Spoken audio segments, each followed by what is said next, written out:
+2 computer സയൻസിലെ ആദ്യത്തെ ചാപ്റ്ററാണ് structures and pointers. അപ്പോൾ നമ്മൾ +1 പഠിച്ച ചാപ്റ്റേഴ്സിൻ്റെ കുറേ കണ്ടിന്യൂഷനാണ് ഈ സ്ട്രക്ചേഴ്സ് ആൻഡ് പോയിൻറ്റേഴ്സ് എന്ന് പറയുന്നത്. അപ്പോൾ ഇതിൽ ആദ്യം നമ്മൾ ഓർക്കേണ്ട കാര്യം നമ്മൾ +1 പഠിച്ച ഡേറ്റ ടൈപ്സിനെ കുറിച്ചാണ്. അപ്പോൾ ഡേറ്റ ടൈപ്പ് എന്താണെന്ന് നമുക്കറിയാം. ഡേറ്റ ടൈപ്പ് എന്ന് പറഞ്ഞാൽ നമ്മൾ പഠിച്ചിട്ടുണ്ട്. ഇപ്പോൾ നമ്മൾ പഠിക്കുന്ന ലാംഗ്വേജ് C++ൽ നമ്മൾ കമ്പ്യൂട്ടറിലേക്ക് പലതരത്തിലുള്ള ഇൻസ്ട്രക്ഷൻസ് അല്ലെങ്കിൽ പലതരത്തിലുള്ള ഡേറ്റ നമ്മൾ കമ്പ്യൂട്ടറിലേക്ക് കൊടുക്കുന്നുണ്ട്. അപ്പോൾ നമ്മൾ കൊടുക്കുന്ന ഈ ഡേറ്റ കമ്പ്യൂട്ടറിന് മനസ്സിലാവണമെന്നില്ല. അപ്പം നമ്മളവിടെ അത് മനസ്സിലാക്കാനായിട്ട് കൊടുക്കുന്ന കുറച്ച് കാര്യങ്ങൾ അതിനെ ഡിഫൈൻ ചെയ്ത് കൊടുക്കുന്ന വേർഡ്സാണ് നമ്മൾ ഡേറ്റ ടൈപ്സ് എന്ന് പറയുന്നത്. ഇപ്പോൾ നമ്മൾ ഡേറ്റ ടൈപ്സ് 3 തരത്തിൽ ഉണ്ട് എന്ന് നമ്മൾ +1 പഠിച്ചിട്ടുണ്ട്. ഫണ്ടമെൻ്റൽ, ഡിറൈവ്ഡ്, യൂസർ ഡിഫൈൻഡ്, ഇങ്ങനെ 3 തരത്തിലുള്ള ഡേറ്റ ടൈപ്സ് ഉണ്ട്.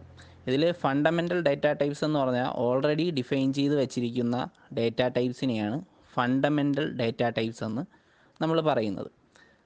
അതുപോലെ ഡിറൈവ്ഡ് ഡേറ്റ ടൈപ്സും അതുപോലെ തന്നെയാണ് നമ്മൾ പഠിച്ചിട്ടുണ്ട് +1. യൂസർ ഡിഫൈൻഡ് എന്ന് പറഞ്ഞാൽ യൂസർ ഡിഫൈൻ ചെയ്യുന്നതാണ്. അതായത് നമ്മൾ യൂസ് ചെയ്യുന്ന ആരാണോ ഈ പറയുന്ന ലാംഗ്വേജ് യൂസ് ചെയ്യുന്നത് അല്ലെങ്കിൽ കമ്പ്യൂട്ടർ യൂസ് ചെയ്യുന്നത്, അവർ ഡിഫൈൻ ചെയ്യുന്ന വേർഡ്സാണ് യൂസർ ഡിഫൈൻഡ് ഡേറ്റ ടൈപ്സ് എന്ന് നമ്മൾ പറയുന്നത്. അപ്പോൾ ഇവിടെ നമ്മൾ പഠിക്കുന്ന സ്ട്രക്ചറും അതുപോലൊരു യൂസർ ഡിഫൈൻഡ് ഡേറ്റ ടൈപ്പാണ്. അപ്പോൾ സ്ട്രക്ചേഴ്സിൻ്റെ കൂടെ തന്നെ നമ്മൾ പഠിക്കുന്ന മറ്റൊന്നാണ് പോയിൻറ്റേഴ്സ് എന്ന് പറയുന്നത്. അപ്പോൾ പോയിൻറ്റേഴ്സ് എന്താണ് എന്ന് നിങ്ങളുടെ ടെക്സ്റ്റിൻ്റെ ആദ്യത്തെ പാരഗ്രാഫിൽ തന്നെ പറയുന്നുണ്ട്. It helps to access memory locations by specifying the memory address directly which makes execution faster. അതായത് നമ്മുടെ മെമ്മറി അഡ്രസ്സ് സ്പെസിഫൈ ചെയ്തുകൊണ്ട് മെമ്മറി ലൊക്കേഷൻ ആക്സസ് ചെയ്യാനായിട്ട് ഹെൽപ്പ് ചെയ്യുന്നവയാണ് നമ്മൾ പോയിൻറ്റേഴ്സ് എന്ന് പറയുന്നത്. അപ്പോൾ ഇതിനെക്കുറിച്ച് നമ്മൾ ഡീറ്റെയിൽഡായിട്ട് നമ്മൾ പിന്നീട് പഠിക്കും. പോയിൻറ്റേഴ്സ് എന്താണ് നമ്മൾ പിന്നീട് പഠിക്കും. അപ്പോൾ ആദ്യം ഇത്രയും ഓർത്തിരുന്നാൽ മതി. മെമ്മറി അഡ്രസ്സ് സ്പെസിഫൈ ചെയ്തുകൊണ്ട് മെമ്മറി ലൊക്കേഷൻസ് ആക്സസ് ചെയ്യാനായിട്ട് ഹെൽപ്പ് ചെയ്യുന്നവയാണ് പോയിൻറ്റേഴ്സ് എന്ന് പറയുന്നത്. ഇത് എക്സിക്യൂഷൻ ഫാസ്റ്റ് ആക്കുന്നതിന് സഹായിക്കുന്നുണ്ട്. പിന്നെ അതുപോലെ ഇവിടെ പറയുന്നതെന്ന് പറഞ്ഞാൽ ഈ സ്ട്രക്ചേഴ്സ് പോയിൻറ്റേഴ്സ് കൺസെപ്റ്റ് എന്ന് പറഞ്ഞാൽ ഇത് എന്തിന് ഹെൽപ്പ് ചെയ്യുന്നു എന്ന് ചോദിച്ചു കഴിഞ്ഞാൽ, ഇത് നമുക്ക് പലതരത്തിലുള്ള ഡേറ്റ സ്ട്രക്ചർ ആപ്ലിക്കേഷൻസ് ഡിസൈൻ ചെയ്യാനും സിസ്റ്റം ലെവൽ പ്രോഗ്രാംസ് ഡിസൈൻ ചെയ്യാനൊക്കെ സഹായിക്കുന്നുണ്ട്. അപ്പോൾ അതിൻ്റെ ഒരു ഉദാഹരണം അടുത്ത പേജിലായിട്ട്, അതായത് ടെക്സ്റ്റിൻ്റെ 2ാമത്തെ പേജിലായിട്ട് കൊടുത്തിട്ടുണ്ട്. നമുക്കതിലേക്ക് നോക്കാം.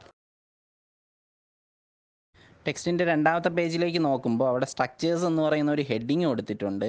അപ്പോൾ അവിടെ നമ്മൾ പറയുന്നുണ്ട്, ഇപ്പം നേരത്തെ പറഞ്ഞ നമ്മൾ ഡേറ്റ സ്ട്രക്ചർ ആപ്ലിക്കേഷൻസും സിസ്റ്റം ലെവൽ പ്രോഗ്രാംസും ഡിസൈൻ ചെയ്യാനാണ് ഈ സ്ട്രക്ചേഴ്സ് പോയിൻറ്റേഴ്സ് കൺസെപ്റ്റ് ഉപയോഗിക്കുന്നതെന്ന് പറഞ്ഞിട്ടുണ്ട്. ഇവിടെ ഒരു ഐഡൻറ്റിറ്റി കാർഡിൻ്റെ കാര്യമാണ് പറയുന്നത്. ഐഡൻറ്റിറ്റി കാർഡ് നമുക്കറിയാം, സ്റ്റുഡൻസ്, എംപ്ലോയീസ്, മറ്റ് പ്രൊഫഷണൽസൊക്കെ യൂസ് ചെയ്യുന്ന അവരുടെ ജോലി ആവശ്യങ്ങൾക്കായിട്ടും അതുപോലെ സ്കൂളിലായിട്ടും ഒക്കെ യൂസ് ചെയ്യുന്ന ഐഡൻറ്റിറ്റി കാർഡുണ്ട്. അപ്പോൾ അതിൻ്റെ ഒരു എക്സാമ്പിൾ അവിടെ കൊടുത്തിട്ടുണ്ട്. ഗവൺമെൻറ് HSS തൈക്കുന്നം കോട്ടയം, അവിടെ സ്റ്റുഡൻറ്റിൻ്റെ ID കൊടുത്തിട്ടുണ്ട്, സ്റ്റുഡൻറ്റ് നെയിം കൊടുത്തിട്ടുണ്ട്, date of birth, blood group, address, ഇങ്ങനെയുള്ള കുറേ കാര്യങ്ങൾ കൊടുത്തിട്ടുണ്ട്. അതിൻ്റെ അടുത്തായിട്ടൊരു ടേബിൾ കൊടുത്തിട്ടുണ്ട്. ഡേറ്റ എന്നും അതിൻ്റെ C++ ഡേറ്റ ടൈപ്പ് ഏതെന്നും പറഞ്ഞുകൊണ്ടൊരു ടേബിൾ കൊടുത്തിട്ടുണ്ട്. അതിൽ ആദ്യത്തെ ഡേറ്റ എന്ന് പറഞ്ഞാൽ 1 2 3 4 5 ഇതാണ് സ്റ്റുഡൻറ്റ് ID എന്ന് പറയുന്നത്. അപ്പോൾ നമുക്കറിയാം ഇതിൻ്റെ ഡേറ്റ ടൈപ്പ് ഏതാണ് യൂസ് ചെയ്യുന്നതെന്നറിയാം. ഇപ്പോൾ അവിടെ തന്നെ പറഞ്ഞിട്ടുണ്ട്, ആ പാരഗ്രാഫിൽ പറയുന്നുണ്ട്. ഇവിടെ നമ്മൾ ഷോർട്ട് അല്ലെങ്കിൽ ഇൻറ്റ് എന്ന് പറയുന്ന നമ്മൾ ഡേറ്റ ടൈപ്പാണ് യൂസ് ചെയ്യുന്നത്. ഷോർട്ട് അല്ലെങ്കിൽ ഇൻറ്റ്. എന്താണ് ഇൻറ്റ്, എന്താണ് ഷോർട്ട് എന്നൊക്കെ നമ്മൾ +1 പഠിച്ചിട്ടുണ്ട്. ഇൻറ്റ് എന്ന് പറഞ്ഞാൽ നമ്മൾ ഇൻറ്റിജർ വാല്യൂസ് റെപ്രസെൻറ്റ് ചെയ്യാനാണ് ഇൻറ്റ് യൂസ് ചെയ്യുന്നത്, അല്ലേ? ഇപ്പോൾ ഇവിടെ 1 2 3 4 5 എന്ന് പറയുന്നത് ഒരു ഇൻറ്റിജർ വാല്യൂ ആണ്. അപ്പോൾ അത് റെപ്രസെൻറ്റ് ചെയ്യാനായിട്ടാണ് നമ്മൾ ഇൻറ്റ് യൂസ് ചെയ്യുന്നത്. പിന്നെ ഷോർട്ട് എന്ന് പറഞ്ഞാൽ ഇതിൻ്റെ സൈസ് അനുസരിച്ചാണ്. അപ്പോൾ സൈസ് അനുസരിച്ചാണ് നമ്മൾ ഷോർട്ട്, ലോങ് ഇങ്ങനെയുള്ള ഡേറ്റ ടൈപ്പുകൾ യൂസ് ചെയ്യുന്നത്. അപ്പോൾ നമുക്ക് ഷോർട്ട് ഇൻറ്റ് കൊടുത്ത് നമുക്ക് ഈ പറയുന്ന അഡ്മിഷൻ നമ്പർ നമുക്ക് റെപ്രസെൻറ്റ് ചെയ്യാനായിട്ട് പറ്റും. അടുത്ത് വരുന്ന കുട്ടിയുടെ നെയിമാണ് സ്നേഹ എസ് രാജ് എന്നാണ് കുട്ടിയുടെ നെയിം വരുന്നത്. അപ്പോൾ നമുക്കറിയാം ഇവിടെ യൂസ് ചെയ്യുന്ന ക്യാർ എന്ന് പറയുന്ന ഒരു ഡേറ്റ ടൈപ്പാണ് യൂസ് ചെയ്യുന്നത്.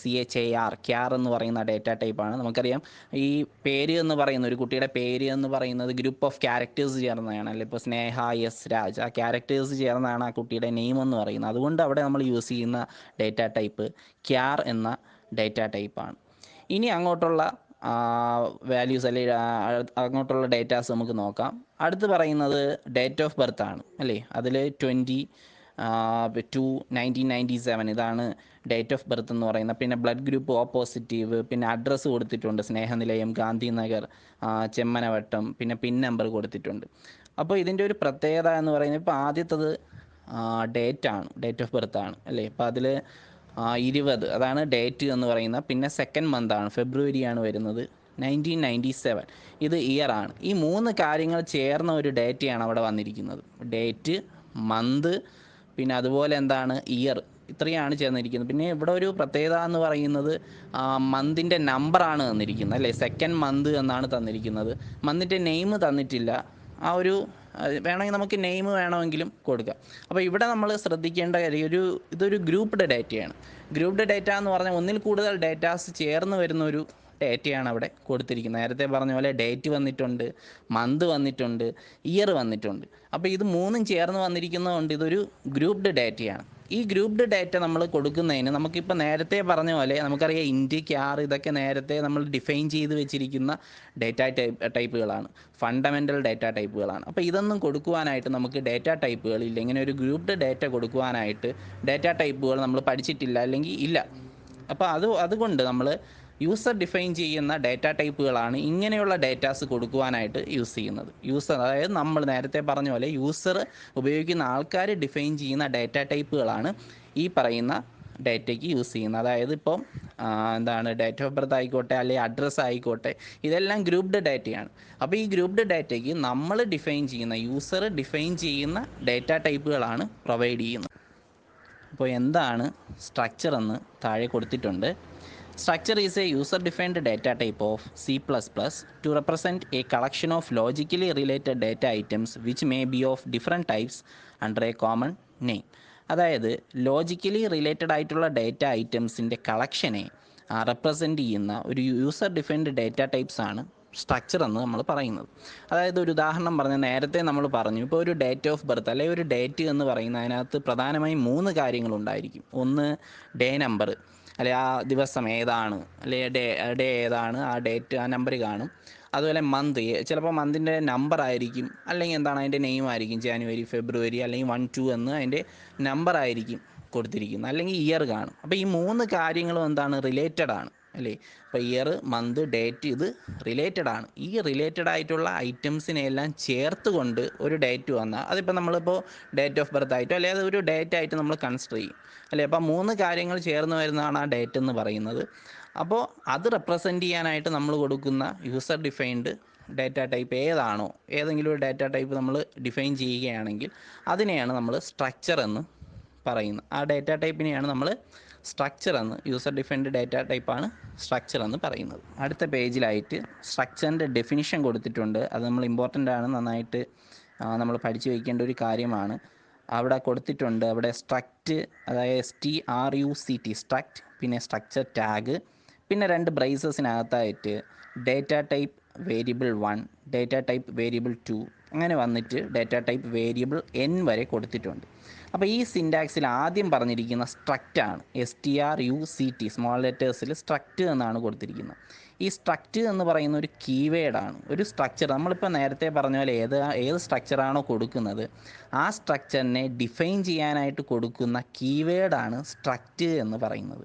അപ്പോൾ ഈ സ്ട്രക്റ്റ് കൊടുത്തായിരിക്കണം നമ്മൾ എന്ത് ചെയ്യേണ്ടത്, നമ്മളിതിൻ്റെ സിൻറ്റാക്സ് എഴുതേണ്ടത്. അപ്പോൾ സ്ട്രക്റ്റ് എന്ന് പറയുന്നത് നമ്മൾ ഈ പറയുന്ന സ്ട്രക്ചറിനെ ഡിഫൈൻ ചെയ്യുന്ന കീവേഡാണ് സ്ട്രക്റ്റ് എന്ന് പറഞ്ഞ് അവിടെ കൊടുത്തിരിക്കുന്നത്.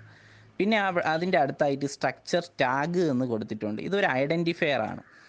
അതായത് ഇതിനകത്ത് വരുന്ന ഇത് ഐഡൻറ്റിഫൈ ചെയ്യാനായിട്ട് നമ്മൾ ഉപയോഗിക്കുന്ന ഒന്നാണ് ഈ പറയുന്ന സ്ട്രക്ചർ ടാഗ് എന്ന് പറയുന്നത്. പിന്നെ അതിനകത്ത് കുറേ വേരിയബിൾസ് വരുന്നുണ്ട്, വേരിയബിൾ 1, വേരിയബിൾ 2, അങ്ങനെ വേരിയബിൾ N വരെ വേരിയബിൾസും വരുന്നുണ്ട്. അപ്പോൾ ഇതാണ് ഇതിൻ്റെ ഒരു സിൻറ്റാക്സ് മോഡൽ എന്ന് പറയുന്നത്. സ്ട്രക്ചറിൻ്റെ ഒരു സിൻറ്റാക്സ് മോഡലാണ് കൊടുത്തിരിക്കുന്നത്. ഇനി അത് ഒരു എക്സാമ്പിളായിട്ട് താഴെ പറയുന്നുണ്ട്. നമ്മൾ നേരത്തെ പറഞ്ഞ ആ ഡേറ്റ്, ഇപ്പോൾ 20/2/1997 അല്ലെ 22/1997 എന്നൊരു ഡേറ്റ് കൊടുക്കുന്ന രീതി അവിടെ ആ പേജിൽ 9ാമത്തെ പേജിൽ താഴെയായിട്ട് പറയുന്നുണ്ട്. അതിൽ കൊടുത്തിരിക്കുന്ന നമുക്ക് നോക്കാം. സ്ട്രക്റ്റ് ഡേറ്റ് എന്ന് കൊടുത്തിട്ടുണ്ട്. സ്ട്രക്റ്റ് ഡേറ്റ്, പിന്നെ ബ്രേസസിനകത്തായിട്ട് int D D, int M M, int Y Y ഇങ്ങനെ കൊടുത്തിട്ടുണ്ട്.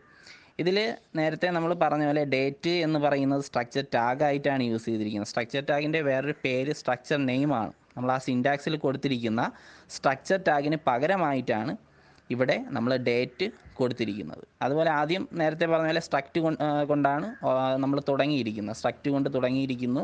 പിന്നെ നമ്മൾ ഡേറ്റ് എന്ന് പറയുന്ന സ്ട്രക്ചർ ടാഗ് അല്ലെങ്കിൽ സ്ട്രക്ചർ നെയിമാണ് കൊടുത്തിരിക്കുന്നത്. അതിനകത്തായിട്ട് നമ്മൾ ഈ ഡേറ്റ് കൊടുത്തിട്ടുണ്ട്. ഇൻറ്റ് ഡി ഡി, ഡേ നമ്പറിനെ റെപ്രസെൻറ്റ് ചെയ്യാനായിട്ടാണ് ഇൻറ്റ് ഡി ഡി കൊടുത്തിരിക്കുന്നത്. പിന്നെ എം എം എന്ന് പറഞ്ഞാൽ നമുക്കറിയാം മന്തിൻ്റെ നമ്പർ, 1 തൊട്ട് 12 വരെയുള്ള മന്ത് നമ്പർ അതിലേതാണോ അത് നമുക്ക് കൊടുക്കുക. ഇവിടെ 2 ആണ് കൊടുത്തിരിക്കുന്നത്, അതുകൊണ്ട് 2 ആയിരിക്കും അതിനെ റെപ്രസെൻറ്റ് ചെയ്യുന്നത്. പിന്നെ വൈ ആണ്. വൈ എന്ന് പറഞ്ഞാൽ നമുക്കറിയാം ഇയർ ആണ് സൂചിപ്പിക്കുന്നത്. അപ്പോൾ ഇതെല്ലാം എലമെൻറ്റ്സ് ആണ്. അപ്പോൾ നമ്മൾ ഇവിടെ ആദ്യം സ്ട്രക്റ്റ് വന്നിരിക്കുന്നു, പിന്നെ അതിൻ്റെ സ്ട്രക്ചർ ടാഗ് വന്നിരിക്കുന്നു. സ്ട്രക്ചർ ടാഗ് ഡേറ്റ് ആണ്. പിന്നെ അതിൻ്റെ എലമെൻറ്റ്സ് ഇൻറ്റിലാണ് കൊടുത്തിരിക്കുന്നത്. കാരണം എല്ലാം ഇൻറ്റിജർ വാല്യൂസ് ആണ്. ഇവിടെ ഒരു പേരും ഒരു ക്യാരക്ടേഴ്സും വരുന്നില്ല, എല്ലാം ഇൻറ്റിജേഴ്സ് ആണ്. അതുകൊണ്ട് ഇൻറ്റിനകത്താണ് ഈ എലമെൻറ്റ്സ് ആയിട്ടുള്ള ഡേറ്റ്, മന്ത്, ഇയർ ഇത്രയും കൊടുത്തിരിക്കുന്നത്. അതൊരു എക്സാമ്പിളായിട്ട് 9ാമത്തെ പേജിൽ താഴെ കൊടുത്തിട്ടുണ്ട്. അടുത്തതായിട്ട് 10ാമത്തെ പേജിലേക്ക് നമ്മൾ പോകുമ്പോൾ അവിടെ വേറൊരു എക്സാമ്പിൾ തന്നിട്ടുണ്ട്. ഇപ്പോൾ നമ്മൾ നേരത്തെ നോക്കി എല്ലാം ഇൻറ്റിജർ വാല്യൂസ് ആയിരുന്നു അല്ലേ. നമ്മൾ ഡേറ്റ്, മന്ത്, ഇയർ ഇതെല്ലാം ഇൻറ്റിജർ വാല്യൂസ് ആയിരുന്നു. കാരണം അവിടെ എല്ലാം നമ്മൾ നമ്പറാണ് യൂസ് ചെയ്തിരുന്നത്. ഇപ്പോൾ 20, 2, പിന്നെ 1997 ഇങ്ങനെയാണ് വന്നിരിക്കുന്നത്. എല്ലാം നമ്പേഴ്സ് ആയിരുന്നു. പക്ഷേ ചില കേസിൽ ഇപ്പോൾ അവിടെ മന്ത് എന്ന് പറയുന്ന നെയിമായിട്ട് വന്നിരിക്കും. ഇപ്പോൾ 20th February 1997 ഇങ്ങനെയാണ് വന്നിരിക്കുന്നതെന്ന് വിചാരിക്കുക. അപ്പോൾ അവിടെ മന്ത് നമുക്ക് ഇൻറ്റിൽ കൊടുക്കാൻ പറ്റില്ല. കാരണം ഫെബ്രുവരി എന്ന് പറയുന്നത് അതിനകത്ത് ഇപ്പോൾ ക്യാരക്ടേഴ്സാണ് വന്നിരിക്കുന്നത്, ഗ്രൂപ്പ് ഓഫ് ക്യാരക്ടേഴ്സാണ് വന്നിരിക്കുന്നത്. അപ്പോൾ അതുകൊണ്ട് തന്നെ അവിടെ നമ്മൾ ഇൻറ്റ് യൂസ് ചെയ്യാനായിട്ട് പറ്റില്ല. അപ്പോൾ എങ്ങനെയാണ് കൊടുത്തിരിക്കുന്നത്, എങ്ങനെയാണ് അത് ചെയ്യുമെന്നാണ് 10ാമത്തെ പേജിൽ ആദ്യം പറഞ്ഞിരിക്കുന്നത്. അതിൽ ആദ്യം നമുക്ക് നോക്കാം struct str date. str date എന്ന് പറയുന്നതാണ് ഇവിടുത്തെ സ്ട്രക്ചർ ടാഗ് അല്ലെങ്കിൽ സ്ട്രക്ചർ നെയിം എന്ന് പറയുന്നത്. അതിനകത്ത് നമ്മൾ എലമെൻറ്റ്സ് വന്നിട്ടുണ്ട്. ഇൻറ്റ് ഡേ, നമുക്കറിയാം ഇവിടെ ഡേ ഇൻറ്റിജർ തന്നെയാണ്. അത് നമ്മൾ അല്ലാതെ ഇപ്പോൾ കൊടുത്തിട്ടില്ല. നമ്മൾ ഏത് ഡേറ്റ് ആണോ അതാണ് കൊടുക്കുന്നത്. അതുകൊണ്ട് ഇൻറ്റ് ഡേ എന്ന് വന്നിട്ടുണ്ട്, ഇൻറ്റിജർ വാല്യൂ ആണ്. അടുത്ത മന്ത് ആണ് നമ്മൾ ക്യാരക്ടേഴ്സിൽ പറയുന്നത്. അതുകൊണ്ടാണ് അവിടെ ക്യാർ മന്ത് എന്ന് വന്നിരിക്കുന്നത്. ക്യാർ എന്ന് പറയുന്ന ഡേറ്റ ടൈപ്പ് യൂസ് ചെയ്താണ്. കാരണം ഫെബ്രുവരി എന്ന് പറയുന്ന നമ്മൾ നേരത്തെ പറഞ്ഞു ഗ്രൂപ്പ് ഓഫ് ക്യാരക്ടേഴ്സാണ് വരുന്നത്. അതുകൊണ്ടാണ് ക്യാറിനകത്ത് കൊടുത്തത്. പിന്നെ അതിൻ്റെ സൈസ് കൊടുത്തിട്ടുണ്ട്, അറയ്ക്കകത്ത് കൊടുത്തിട്ടുണ്ട്. 10 ആണ് വരുന്നത്. അപ്പോൾ 10 ക്യാരക്ടേഴ്സ് ആയിരിക്കും ഇതിനകത്ത് വരുന്നത്. 10 ക്യാരക്ടേഴ്സ് മാത്രമേ ഇതിനകത്ത് ആഡ് ചെയ്യാനായിട്ട് പറ്റുള്ളൂ. പിന്നെ ഇൻറ്റ് ഇയർ, ഇയർ എന്ന് പറയുന്നത് നമുക്ക് ഇൻറ്റിൽ മാത്രമേ എഴുതാനായിട്ട് പറ്റുള്ളൂ. അതുകൊണ്ട് ഇൻറ്റ് ഇയർ കൊടുത്തിട്ടുണ്ട്, പിന്നെ ക്ലോസ് ചെയ്തിട്ടുണ്ട്. അപ്പോൾ ഇത്രയാണ് വന്നിരിക്കുന്നത്. നേരത്തെ വന്ന അതേ കാര്യം തന്നെയാണ് ഇൻറ്റ് ഡേയും ഇൻറ്റ് ഇയറും. പക്ഷേ ഒരു ചെറിയൊരു മാറ്റം മാത്രമേ വന്നിട്ടുള്ളൂ. മന്ത് നേരത്തെ ഇൻറ്റ് ആയിരുന്നു, അത് മാറി ക്യാർ ആയിട്ടുണ്ട്, ക്യാരക്ടേഴ്സായി മാറിയിട്ടുണ്ട്. അതാണ് ക്യാർ മന്ത്. അതിൻ്റെ സൈസ് 10 എന്ന് കൊടുത്തിരിക്കുന്നു. അടുത്തതായി 10ാമത്തെ പേജിൽ താഴെയായിട്ട് വേറൊരു എക്സാമ്പിൾ തന്നിട്ടുണ്ട്. നമ്മുടെ സ്റ്റുഡൻസ് ഡീറ്റെയിൽസ് തന്നെയാണ് അവിടെ കൊടുത്തിരിക്കുന്നത്. അവിടെ അഡ്മിഷൻ നമ്പർ, നെയിം, ഗ്രൂപ്പ്, ഫീ ഇങ്ങനെയുള്ള കാര്യങ്ങളാണ് വന്നിരിക്കുന്നത്. അപ്പോൾ അതെങ്ങനെ വന്നിരിക്കുന്നത് നമുക്ക് നോക്കാം. ആദ്യം സ്ട്രക്റ്റ് കൊടുത്ത് നമ്മൾ തുടങ്ങിയിരിക്കുന്നു. അതിൽ സ്റ്റുഡൻറ്റ് എന്നതാണ് സ്ട്രക്ചർ ടാഗ് അല്ലെങ്കിൽ സ്ട്രക്ചർ നെയിം എന്ന് പറയുന്നത്. നേരത്തെ പറഞ്ഞ പോലെ സിൻറ്റാക്സിൽ നമ്മൾ ആദ്യം സ്ട്രക്റ്റ് കൊടുത്താണ് തുടങ്ങുന്നത്. അത് കഴിഞ്ഞിട്ട് വരുന്ന സ്ട്രക്ചർ ടാഗ് അല്ലെങ്കിൽ സ്ട്രക്ചർ നെയിം അത് നമുക്ക് ഇഷ്ടമുള്ളത് കൊടുക്കുക. ഇവിടെ സ്റ്റുഡൻറ്റിൻ്റെ ഡീറ്റെയിൽസ് ആണ്, അതുകൊണ്ട് സ്റ്റുഡൻറ്റ് എന്നാണ് കൊടുത്തിരിക്കുന്നത്. അത് കഴിഞ്ഞ് ബ്രേസസിനകത്ത് നമ്മൾ എലമെൻറ്റ്സ് കൊടുത്തിട്ടുണ്ട്. അതിൽ ആദ്യത്തെ അഡ്മിഷൻ നമ്പറാണ്. നമുക്കറിയാം അഡ്മിഷൻ നമ്പർ എന്ന് പറഞ്ഞാൽ ഇൻറ്റിജർ വാല്യൂസ് ആയിരിക്കും അതിനകത്ത് വരുന്നത്. സോ നമ്മളവിടെ ഇൻറ്റ് എന്ന് പറയുന്ന ഡേറ്റ ടൈപ്പാണ് യൂസ് ചെയ്തിരിക്കുന്നത്. അടുത്തതായിട്ട് നെയിമാണ്. ഇപ്പോൾ സ്റ്റുഡൻറ്റിൻ്റെ നെയിം വരുമ്പോൾ നമുക്കറിയാം നെയിം ഗ്രൂപ്പ് ഓഫ് ക്യാരക്ടേഴ്സ് ആണ് അല്ലേ, ക്യാരക്ടേഴ്സ് ചേർന്നതാണ് നെയിം എന്ന് പറയുന്നത്. അപ്പോൾ അതുകൊണ്ട് ക്യാർ നെയിം കൊടുത്തു. ഇനി അതിൻ്റെ അറേ സൈസ് കൊടുത്തിട്ടുണ്ട്, 20 ആണ് കൊടുത്തിരിക്കുന്നത്. അപ്പോൾ 20 ക്യാരക്ടേഴ്സ് നമുക്കിതിനകത്ത് എഴുതുവാനായിട്ട് പറ്റും. ഇപ്പോൾ വലിയ വലിയ നെയിംസൊക്കെ വരികയാണെങ്കിൽ നമ്മൾ 20 ആ ഒരു റേഞ്ചൊക്കെ നമ്മൾ കൊടുക്കണം. അപ്പോൾ അതുകൊണ്ട് ഒരു 20 അത് എത്ര വേണോ നമുക്ക് കൊടുക്കാം. 20 കൊടുക്കാം, 10 കൊടുക്കാം, 25 കൊടുക്കാം, എത്ര വേണോ നമുക്ക് കൊടുക്കാം.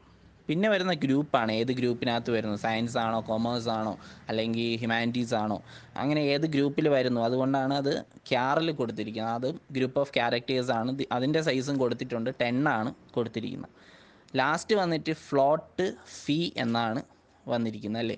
ഇപ്പം നമുക്ക് ഫീ വേണമെങ്കിൽ ഇൻറ്റിൽ കൊടുക്കാം, പക്ഷേ ചില കേസിൽ അവിടെ ഫ്ലോട്ടിംഗ് പോയിൻ്റ് അല്ലേ, പോയിൻ്റ് വരാം. ഇപ്പോൾ നമ്മൾ ഒരു ഉദാഹരണം പറയാനാണെങ്കിൽ നമ്മളിപ്പോൾ ചിലപ്പോൾ ഈ പറയുന്ന GSTയും ഫീസിലൊക്കെ ചിലപ്പോൾ എന്താണ് ഇപ്പോൾ ടാക്സുകളും മറ്റുമൊക്കെ ആഡ് ചെയ്ത് വരുമ്പോൾ അവിടെ പോയിൻ്റ് വരാം അല്ലേ. അപ്പോൾ പോയിൻ്റ് വരുന്ന വാല്യൂസ് ആണെങ്കിൽ നമ്മൾ ഇൻറ്റിൽ കൊടുത്താൽ പോയിൻ്റ് അവിടെ കൊടുക്കാനായിട്ട് പറ്റില്ല. അതുകൊണ്ടാണ് അവിടെ ഫ്ലോട്ട് കൊടുത്തത്. ഫ്ലോട്ട് എന്ന് പറഞ്ഞാൽ നമ്മൾ പഠിച്ചിട്ടുണ്ട്, ഫ്ലോട്ടിംഗ് പോയിൻ്റ് നമ്പേഴ്സ് കൊടുക്കാനായിട്ട് ഉപയോഗിക്കുന്ന ഡേറ്റ ടൈപ്പാണ് ഫ്ലോട്ട് എന്ന് പറയുന്നത്. അപ്പോൾ അവിടെ ഫ്ലോട്ട് ഫീ എന്ന് കൊടുത്തിട്ടുണ്ട്. ഫീസ് എത്രയാണോ അത് ഫ്ലോട്ട് ഫീ എന്ന് കൊടുത്തിട്ടുണ്ട്. അപ്പോൾ ഇത്രയും ബേസിക് ആയിട്ടുള്ള ചില കാര്യങ്ങളാണ് ഫസ്റ്റ് ചാപ്റ്ററിലെ ബേസിക് ആയിട്ടുള്ള ചില കാര്യങ്ങളാണ് പറഞ്ഞ് നിർത്തിയത്. അപ്പോൾ ഇനി അങ്ങോട്ട് നമ്മൾ പോകുമ്പോൾ വലിയ വലിയ കാര്യങ്ങൾ, അതായത് പ്രോഗ്രാംസൊക്കെ എഴുതാനും മറ്റുമൊക്കെ ആയിട്ടുള്ള കാര്യങ്ങളാണ് പറയുന്നത്. അപ്പോൾ ഇത്രയും നന്നായിട്ട് ആദ്യമേ പഠിക്കുക, ഇത്രയും നന്നായിട്ട് നോക്കിയാലേ നമുക്ക് ബാക്കിയുള്ള കാര്യങ്ങൾ നോക്കാനായിട്ട് പറ്റുള്ളൂ. അപ്പോൾ ബാക്കി ഇനി അടുത്തുള്ള ക്ലാസ്സുകളിൽ ബാക്കിയുള്ള കാര്യങ്ങൾ പറയുന്നതാണ്. അപ്പോൾ ഇത്രയും നന്നായിട്ട് നോക്കി